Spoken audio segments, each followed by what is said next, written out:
In this video, we're going to talk about framework adjustment, but before we get to adjusting the framework, there are a few things that we have to go over. A few things to be careful of, and a few things to check. Be careful not to remove and replace your framework repeatedly on your master cast.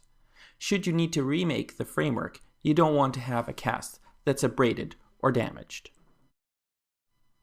Begin by making sure that your rest seats and other components of the removable partial denture framework are fitting intimately against the cast, like you see here. If you see any space between the rest and the master cast as you do here, or between any other part of the metal framework and the cast, there is a chance that your framework has been distorted or miscast, and it will need to be remade. In the mandible, there should be relief space between the major connector and the tissue, but it should not be excessive. Proximal plates should be tight against the teeth, components should be of the right proportions, and the finish lines for acrylic butt joints up against the major connector should be sharp. The superior margin of a lingual plate should be tight against the teeth and should finish at the interproximal contacts of the teeth. Components such as eye bars should be properly formed and of proper proportions. It should not be formed like an L bar with two bends in the bar. Make sure that all components are properly finished. They should be smooth and shiny, should be not rough or pitted. Here's a proximal plate that has a miscast and actually has a hole in it. We're going to look at three types of disclosing media for adjusting frameworks. We're going to begin with a silicone media, which provides a three-dimensional analysis of the misfit of the framework. We're using Fit Checker in an auto-mix gun.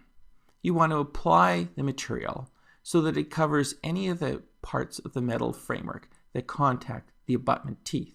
You want to make sure that there are no gaps in the media as you apply it to those parts of the framework that will contact the teeth. Here's a close-up to show how we apply the material. We don't want to leave any bubbles on the metal or any areas that are uncovered. When seating the framework, apply pressure directly over the rest seats or in between the abutments on a tooth-borne modification space. Allow the silicone medium to set intraorally for 1 to 2 minutes, then remove. You will find that if you have any burn through, it will show through as a dark spot or a very shiny silver spot through the material. A common place is the junction between the rest and the proximal plate. Once you've found one of these areas where the framework is impinging upon the abutment and not allowing it to fully seat, mark it with a permanent marker, such as a Sharpie, or use a wetted end of a colored pencil. Once you've marked the area you need to adjust, use one of a number of different diamond burrs in a high-speed handpiece to adjust the framework. The silicone medium will not distort after it's set, but it can tear when you're making your adjustments. That's why we mark the area of burn through with some sort of marker before we start to adjust. You may find that the silicone becomes ragged, or in some cases it may actually fly off of the framework. If you've marked through the indicating medium, you'll still be able to see where you need to adjust. When adjusted properly, you won't see any areas of shiny metal showing through, just a thin, whitish, milky, grayish appearance to the framework. If seated before they begin developing some viscosity, the silicone media can be used for checking for the fit of the framework against soft tissues. Here we see an area in the postpalatal seal area where the beading has impinging on the soft tissues below. Alternatively, pressure indicating paste, a non-setting type of media, can be applied to these areas of the maxillary major connector where it contacts the soft tissue. When placing it on the framework, make sure to apply a thin layer, but to make sure that the medium is mostly white when you apply it. There should be streaks in the material, so when it contacts the tissue, if there is contact, the streaks are obliterated. For adjusting broad areas of the framework, such as the major connector, use the framework adjustment kit, which includes 3 burrs and 1 polishing point. When adjusting the framework with these large metal cutting burrs, keep the burr moving at all times. Do not stop in any one position while the burr is still in motion. Otherwise, you'll end up with chatter marks on the metal. So keep it moving, keep things smooth. When the adjustment is complete, use the polishing point to return the framework to a smooth surface and a high luster. If you've adjusted the direct retainers, you'll find the tip of the polishing point is useful in these areas. Silicone disclosing media provide you a three-dimensional view of how the framework is fitting. They set quickly, they don't distort, they're easy to clean up. However, they're the most costly medium, they can tear or dislodge from the framework, and they take longer to set than many of the other media that we will use. Disclosing wax also provides a three-dimensional visualization of how the framework fits. It sets almost immediately after it's applied, and it's relatively easy to clean up. However, it can distort easily and is sometimes not as easy to read as the silicone medium that we looked at previously. Remove some disclosing wax from its container and set the container aside. Heat up your number 7 spatula in a Bunsen burner or using your butane torch.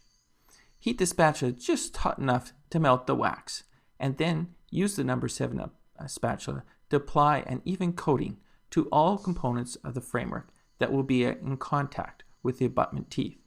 This media cannot be used on areas in contact with soft tissue because it's much too viscous to be reliable. Make sure that you coat every surface and that there is no silver showing through. The material will set almost immediately and be ready for placement intraorally. Seat the framework intraorally using pressure directly over top of the rests. To make the wax easier to read, you may find it useful to clean up the excess that squeezes out around the metal components touching the abutment teeth. Then remove the framework and inspect the wax for any areas where the metal shows through. The junction of the rest to the proximal plate is a common area that causes the framework to bind and misfit. Disclosing wax can be removed easily from the framework using some gauze, and subsequently heating up the framework and using air spray to blow the remnants off. The last indicating medium we'll look at is an aerosol, occlude. It allows two-dimensional visualization. It only shows you where the framework is misfitting. It doesn't tell you by how much. The aerosols are very quick to apply. Conversely, they take much longer to clean off. When you spray them on, you want a very, very thin coating. You do not want a thick layer at all. Here's some close-ups showing a very thin layer with all areas covered. Prior to seating intraorally, it's critical that all the teeth and mucosa be extremely dry. Seat it properly, again over the rest seats. Don't place pressure on the distal extension base.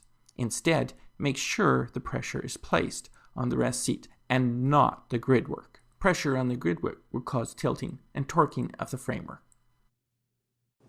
Interferences or areas causing binding will show up again, very shiny and silver through the pigment.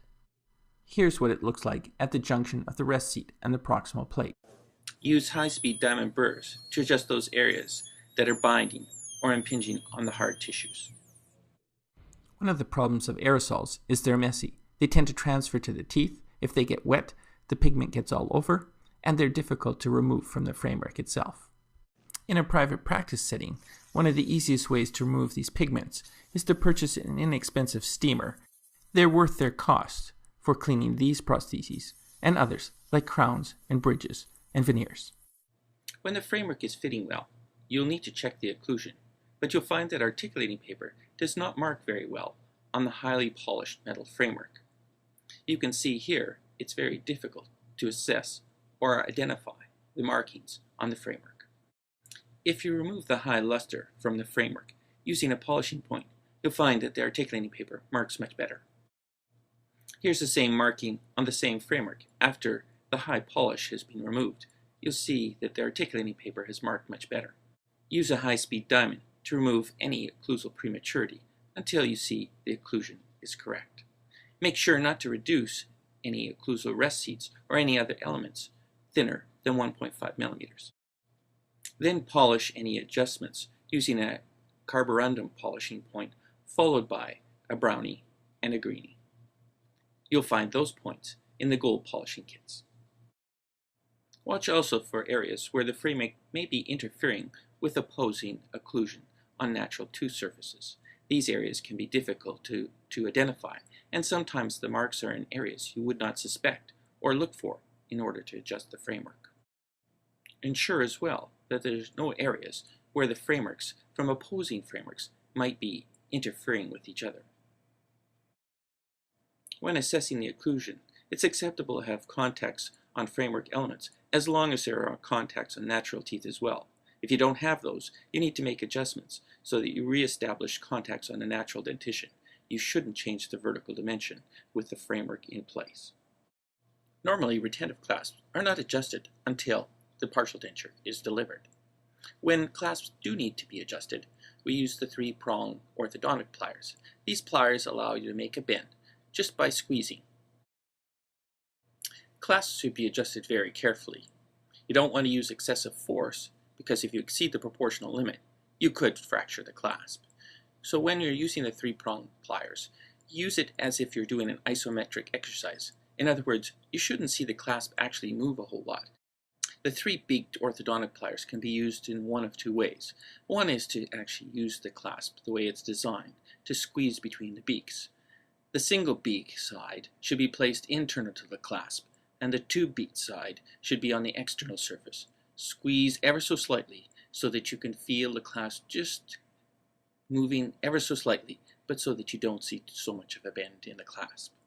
The other way is to grasp the clasp with those 3 beaks and twist the whole thing a little bit. Again, you don't want to see a whole lot of the clasp moving. You should feel some force. You can always go back and increase the adjustment later.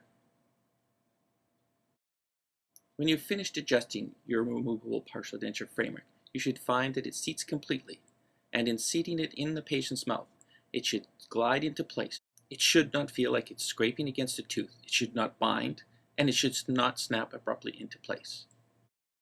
The partial denture framework should feel comfortable. There should be no feeling of wedging. The occlusion should be good. The patient's existing vertical dimension should remain unchanged.